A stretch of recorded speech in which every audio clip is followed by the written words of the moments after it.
Sí, Juli, lo decíamos recién, realmente la economía sigue en el freezer y sobre todo en los sectores claves de la actividad.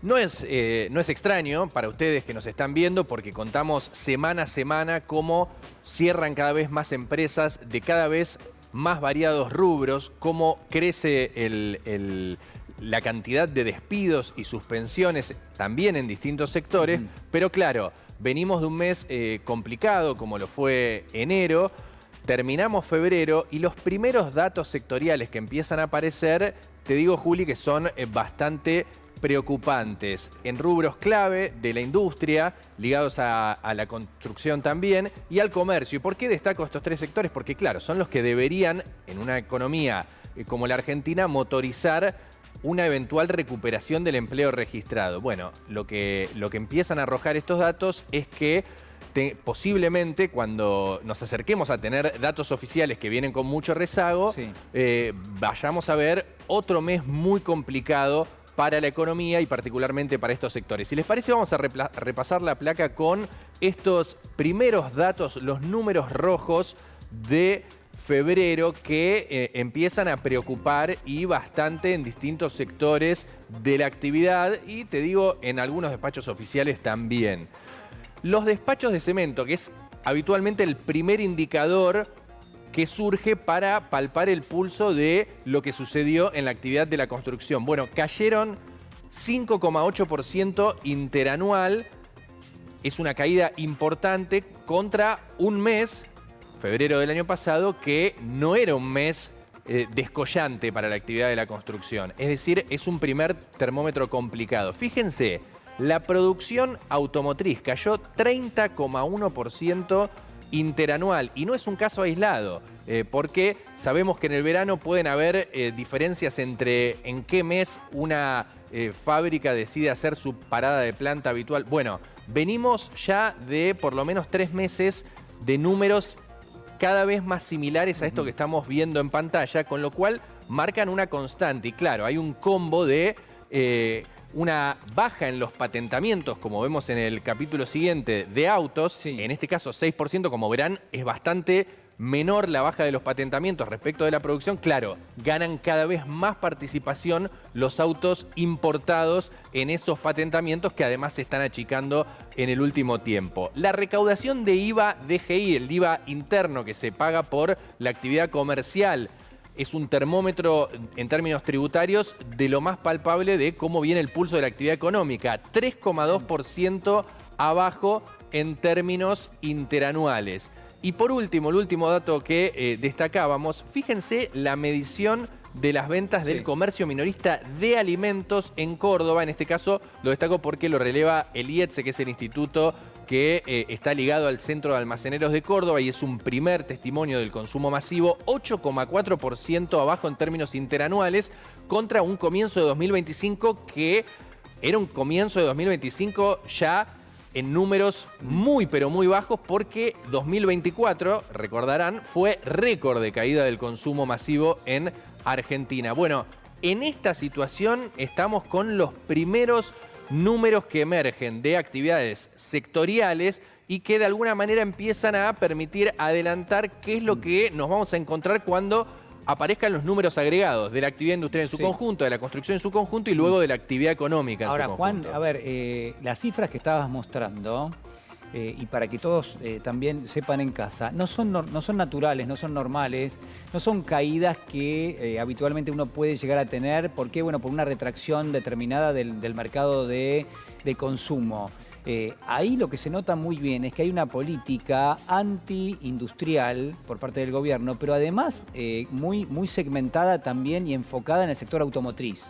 Pareciera que con la apertura de las importaciones, más una serie de condiciones que el gobierno de alguna manera genera para lo que es la producción automotriz, el ataque es mortal directamente, ¿no?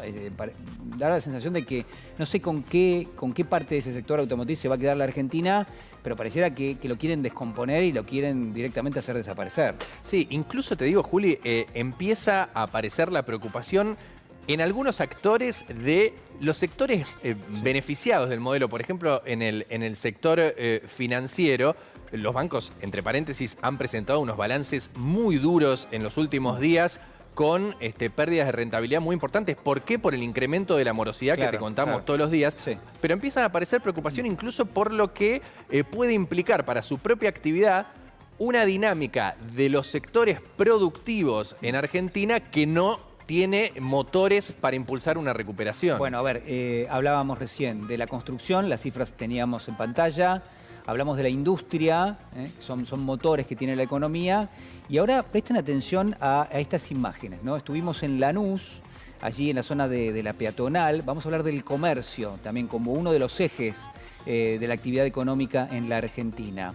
Y vamos a ir compartiendo algunas imágenes de muchísimos comercios cerrados.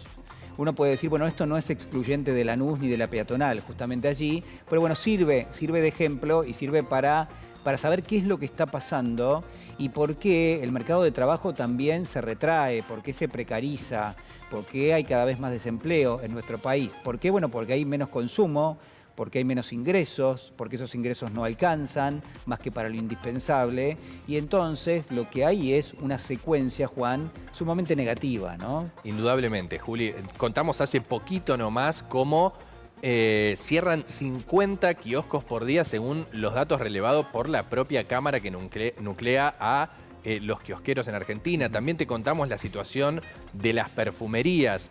Contamos permanentemente cómo supermercados, grandes cadenas, cierran determinadas sucursales ante el no repunte de las ventas que siguen en niveles bajísimos que, como te habíamos adelantado, luego los números de las primeras mediciones privadas arrojaron un enero también de caída fuerte para el consumo masivo y para las ventas en supermercados en particular. Y claro, se ve en distintos sectores. Sí. Por ejemplo, en la venta de indumentaria, es transversal. La realidad es que es transversal y dentro de las casi 22.000 empresas que según los propios datos oficiales ya cerraron en lo que va del gobierno de Javier Milei hasta noviembre del año pasado, que es el último dato disponible, indudablemente hay muchos comercios que al no vender bajan la persiana. Nosotros hablamos justamente con un comerciante, vamos a escucharlo.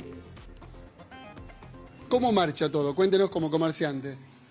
Mal, espantoso.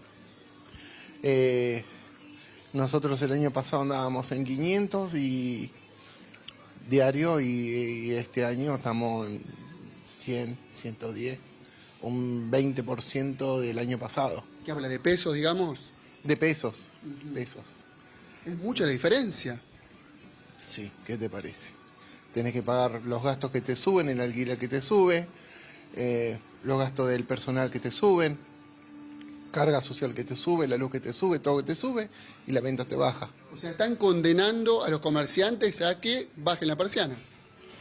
Y sí, obvio, ya está, no sirve, listo, a otra cosa. Acá empezaron trabajando 3 chicas, después 2, después 1 y ahora estamos mi señora y yo. Y ya está el cartel, ya decidimos, listo, otra cosa. Ya directamente no es una liquidación de temporada, es una liquidación por cierre. No, cuando se acabe toda esta mercadería cerramos, listo. Cuando nos digan el local se alquiló, listo. A los 15 días, ya está, nos vamos. Vimos otros locales que también están con la persiana baja, que están con el cartel de desalquila. Y allá enfrente tenés 1, acá llegando a la esquina hay 2, hay 2 para allá. En la otra cuadra, cruzando la calle, hay 2 más. Acá en la 9 de julio calculá que hay 20 locales en alquiler.